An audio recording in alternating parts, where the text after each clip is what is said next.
Nestled in the western part of Tennessee is a little park out in the middle of nowhere that holds a lot of surprises. One such surprise is Heritage Park. Once again, we are hopping on board Mr. Peabody's Wayback Machine and transporting ourselves back in time to see how the pioneers of this particular region lived their lives.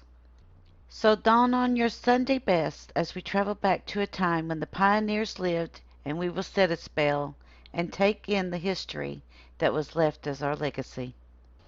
David Crockett was a huge figure that lived in the area of central and west Tennessee. As part of his birthday celebrations, several people donated old cabins and other buildings to form Heritage Park Settlement on a 50-acre plot of land. The buildings that were donated resemble the structures that would have existed at the time that David Crockett was a frontiersman in the area. Behind the Wade cabin is the Bumpus livestock barn and corn crib.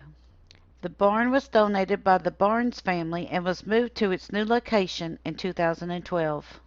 The barn was built in 1858 by William Bumpus and his son John. It was originally built by using poplar trees that was found on their property and used to house 2 mule teams.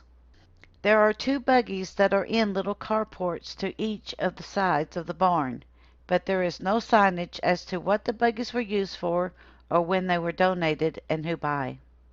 The corn crib inside the barn was a later addition in the 19th century to the livestock barn to help store the animal feed. Other animals and livestock were also added to the barn at this point in history, so they needed to store their food close by. There are currently no animals housed in the barn at this time. The Atwell corn crib is a separate building on the Discovery Park of America's property and was donated by Mr. J. L. Atwell and moved to its current location from Fulton, Kentucky in 2012. This building was well ventilated to help dry and preserve the corn. The elevated storage floor helped to deter rats and other corn-eating rodents. While there are several buildings with gates around them to indicate that they are still under restoration processes, you are still able to access many of the cabins and see what life was like back in the 1800s.